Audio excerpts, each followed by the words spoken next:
Se trouvent aux abords du collège-lycée juif Ozar à Torah. Un homme arrive devant l'établissement sur un puissant scooter de couleur sombre. Il s'arrête, descend. Je veuille pas, c'est que je ne peux plus. C'était une moto ou un scooter? Une moto d'assez gros cylindrée. De couleur noire? Blanche, en main, blanche. Blanche, en main, blanche. Il avait un casque noir. Mm. Et est-ce qu'à un moment donné, on reconnaît son visage?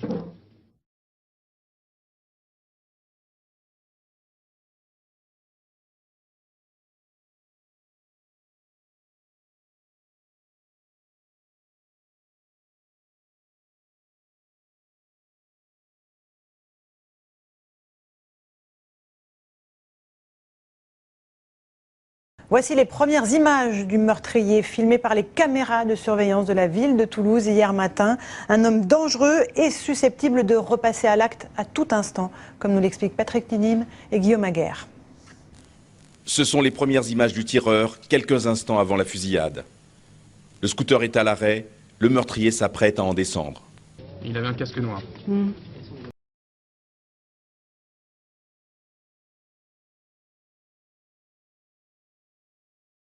Et le négociateur du raid poursuit ses discussions avec le jeune homme.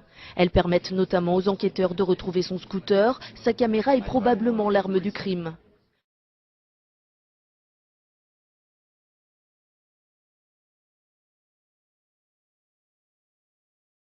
Le scooter a été volé mardi. Il fait l'objet d'une fiche de recherche diffusée dans tous les commissariats de France. Sur ce document figurent le modèle, le numéro d'immatriculation et la date exacte du vol.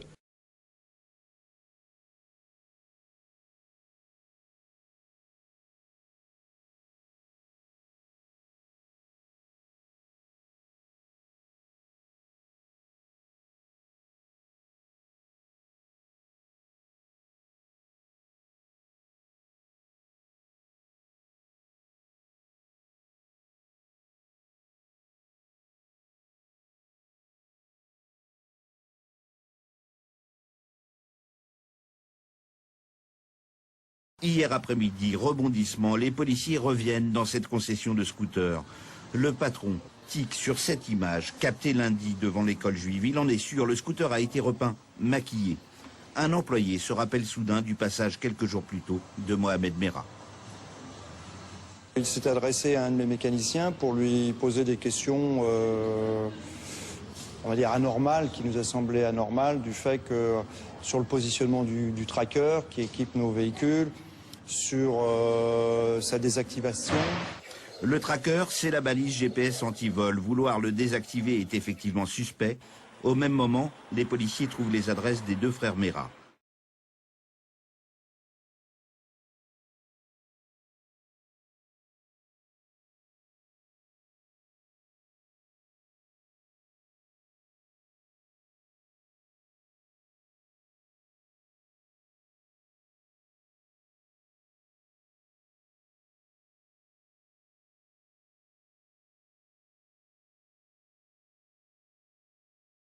Enfin mardi, ce concessionnaire de Toulouse indique à la police qu'un des frères de Mohamed Merah est venu leur demander comment désactiver le dispositif de traçage GPS du scooter. Mardi après-midi, Mohamed Merah est localisé par la police.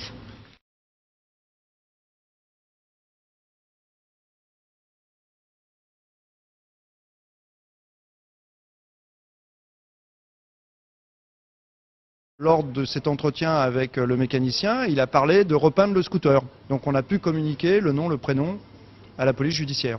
Mohamed Merah est localisé à Toulouse mardi après-midi à 23h30. La décision est prise de l'interpeller à son domicile. Samedi après-midi, les policiers ont les adresses IP des 570 ordinateurs qui se sont connectés à la petite annonce postée par la première victime. Un nom apparaît, celui de la mère de Mohamed Merah, l'assassin présumé. Seulement voilà, il ne porte pas le même nom qu'elle et change souvent d'adresse, tout comme son frère. Ces deux frères, dont effectivement on reconnaît l'existence, ces deux frères ne sont pas localisés géographiquement. On sait qui ils sont, mais on ne sait pas où physiquement ils sont.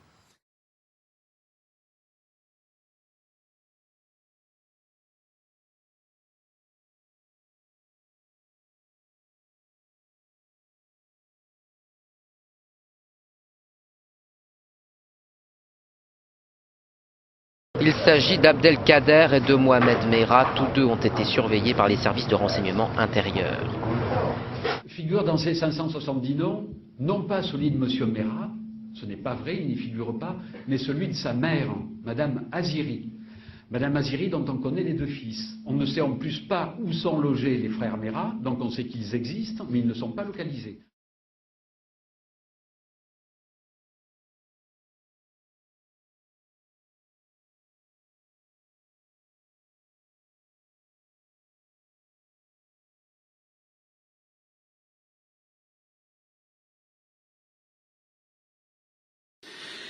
Il a fourni une adresse où il aurait stationné le scooter. Les recherches effectuées ont permis d'aboutir il y a environ une grosse demi-heure, puisqu'un scooter T-Max a effectivement été retrouvé. Comment Mohamed Merah est-il passé au travers des mailles du filet? Bien avant les tueries, son profil est inquiétant. À son casier, une quinzaine de condamnations par la justice française, dont 18 mois de prison ferme.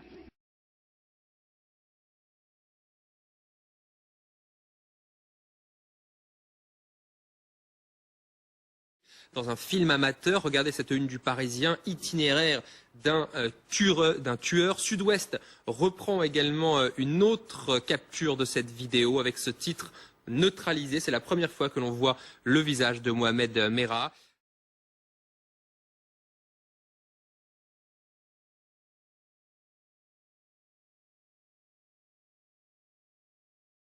De cet assassin présumé, Mohamed Merah, 23 ans, avec ce qualificatif de terroriste islamiste.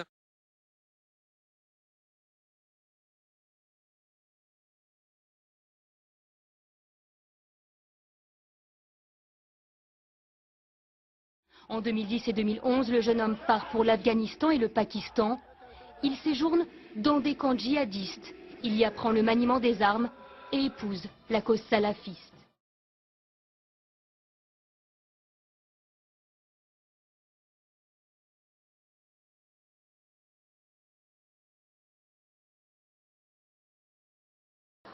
Martine a été entendue par la police. Elle a décrit le tueur, un homme de taille moyenne assez corpulent. Selon elle, il portait une marque, un tatouage sous un œil. Il l'avait sur cette joue. Il était comme ça face à moi. La visière, donc, il a eu un geste, quoi. L'enquête, Julien, a désormais des bases solides pour avancer, d'autant que d'après vos informations, le portrait du tueur se précise. J'ai pu discuter avec un des enfants qui avait croisé le tueur. Il a croisé le regard du tueur, des yeux bleus semble-t-il sur un visage blanc. C'est en tout cas ce qu'il a confié aux enquêteurs. Des enquêteurs qui dans les prochains jours vont analyser tous ces témoins directs, ainsi qu'ils vont analyser les 5 caméras de vidéosurveillance qui n'ont rien raté de cette scène barbare.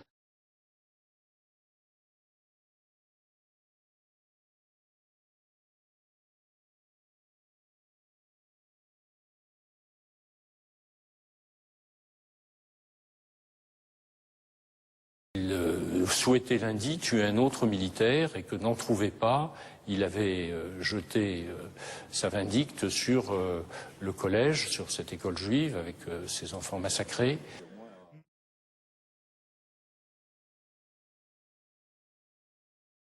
Voilà, en plus c'est là où il s'est tenu. Donc à aucun moment il n'est rentré dans le bâtiment? Dans le bâtiment, non. Mais les bâtiments étaient fermés. À part l'endroit où il y a la prière, le bâtiment était fermé encore.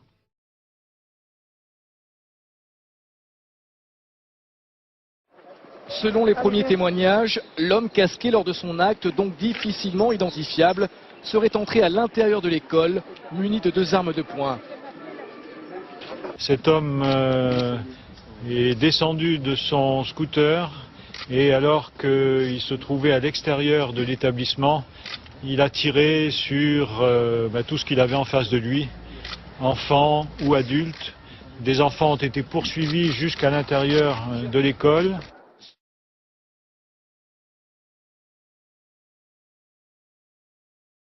Dès que les policiers se sont approchés de la porte, l'individu qui était recherché a tiré à travers la porte.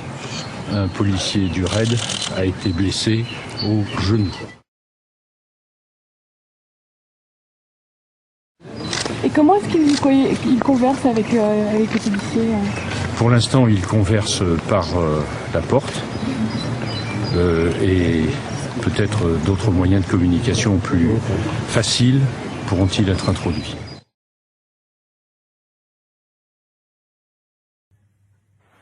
Retour hier, quelques secondes à peine avant l'assaut. Un homme du raid réajuste son viseur et contrôle une dernière fois son fusil mitrailleur.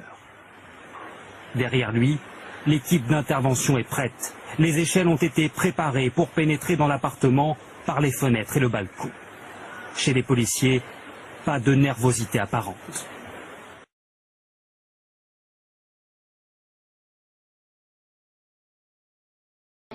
Ils font entrer dans l'appartement une petite caméra sphérique pour explorer les lieux.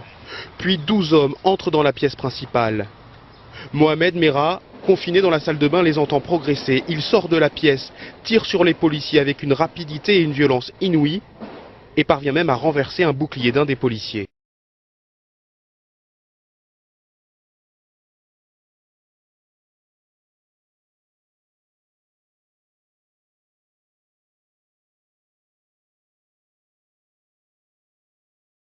Les échelles ont été préparées pour pénétrer dans l'appartement par les fenêtres et le balcon. À l'autre bout du salon, une porte-fenêtre donne sur le balcon. C'est là qu'il a été abattu.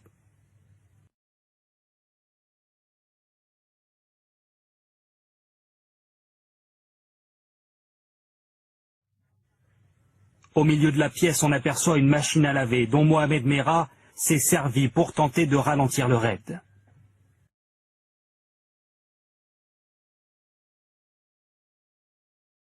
Il continue en fait à avancer, armé et à tirer en sautant du balcon jusqu'à ce qu'il soit atteint mortellement par des tirs en riposte qui sont effectués par les policiers du raid, qui l'atteignent d'une balle dans la tête.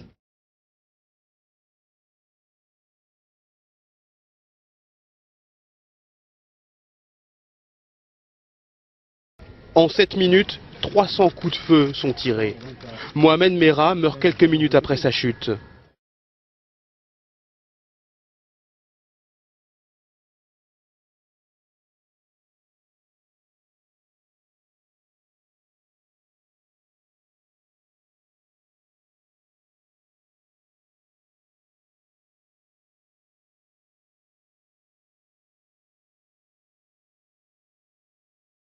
En tout cas, le portrait qui a été fait de lui comme étant celui qui aurait tiré sur un militaire à Montauban ne correspond pas, absolument pas. Hein, ça, je peux vous le dire. Je ne le vois pas avec un tatouage sous les yeux et en tout cas, il n'a pas les traits de quelqu'un qui laisserait supposer qu'il y a une certaine violence qui couve en lui. Le ministre des Affaires étrangères de la Chine populaire a mis le doigt sur quelque chose d'important.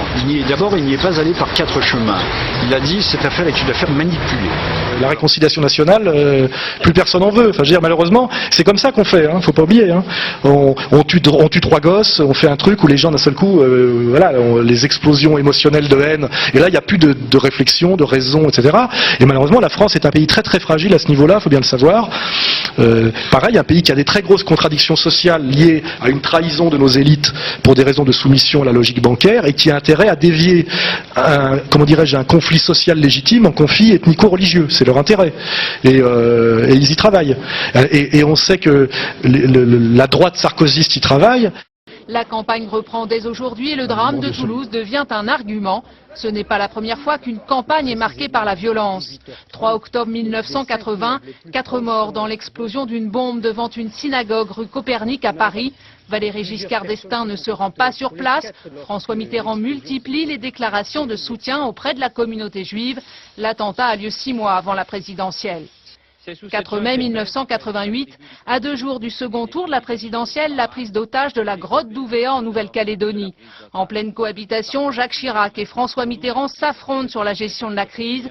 L'assaut est donné, 19 indépendantistes et 2 gendarmes sont tués. Le 6 mai, François Mitterrand est réélu. En 2002, 2 événements tragiques vont marquer l'élection.